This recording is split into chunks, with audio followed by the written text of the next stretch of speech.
বুধবার ৮ই জানুয়ারি বরাক উপত্যকা বঙ্গ সাহিত্য ও সংস্কৃতি সম্মেলনের ৪৯তম প্রতিষ্ঠা বার্ষিকী পালন করল উদারবন্দ আঞ্চলিক সমিতি।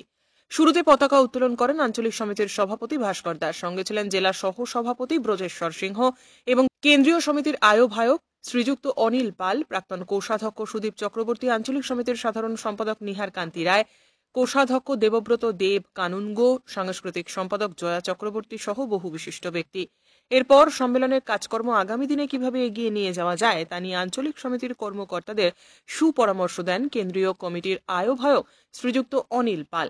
এরপর সম্মেলনের কাজকর্ম সুষ্ঠুভাবে পরিচালনার জন্য জেলা সমিতির পক্ষ থেকে নগদ ৫,০০০ টাকা আর্থিক সহায়তা করা হয় সভাপতি ভাস্কর দাস এবং কোষাধ্যক্ষ দেবব্রত দেব কানুনগোর হাতে। প্রাসঙ্গিক বক্তব্য রাখেন সভাপতি ভাস্কর দাস এবং সম্পাদক Nihar Kanti Roy. Bureau report, CNN 24 news, Silchar. ৪৯তম প্রতিষ্ঠা দিবসে আমাদের উদারবন্দ আঞ্চলিক সমিতি আমরা চেষ্টা করছি আমরা আমাদের এই সংগঠনকে এগিয়ে নিয়ে যাওয়ার, এবং আমরা সাংগঠনিক কাজকর্ম করতে গিয়ে আমরা আর্থিক দিক থেকে কিছুটা পিছিয়ে আছি, কারণ অনেকটা। সুতরাং আমরা জেলা সমিতির কাছ থেকে একবার অনুরোধ জানিয়েছিলাম, একবার ওনারা আমাদের ইতিবাচক সাড়া দিয়েছেন। আমরা কৃতজ্ঞ, আমি এবং আমার যারা সভাপতি ভাস্কর দাস সহ যারা আমার পদাধিকারীরা রয়েছেন, দেবব্রত দেব কানুঙ্গ, আমাদের এই তানিয়া বর্লস্কর, এখানে বিজন বিজয় চক্রবর্তী, আমরা সবাই আজকে আনন্দিত যে আমরা আমাদের আর্থিক সহযোগিতা পাচ্ছি।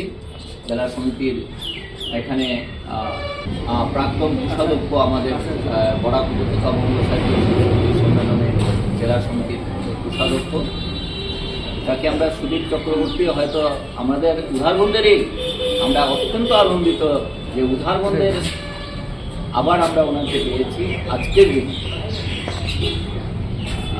এবং পেয়েছি আমাদের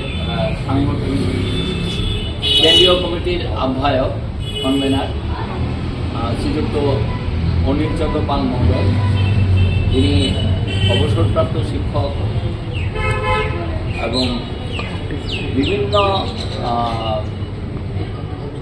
কার্যক্রম, সামাজিক কার্যক্রমে তিনি জড়িত আছেন, এবং বরাক উপত্যকা বঙ্গ সাহিত্য সংস্কৃতি সম্মেলন এগিয়ে নিয়ে যাওয়ার জন্য যেভাবে কাজ করে যাচ্ছেন তার অনবদ্য প্রয়াসকে আমরা নিশ্চয় সাধুবাদ জানাতে হয়, এবং আমরা কৃতজ্ঞতা জ্ঞাপন করছি জেলা সমিতির কাছে। এবং এখন ভাস্কর দাস মহাশয় আমাদের সভাপতি, ওনার হাতে জেলা সমিতির পক্ষ থেকে সেই আর্থিক সাহায্য তুলে দিচ্ছেন ৫,০০০ টাকা।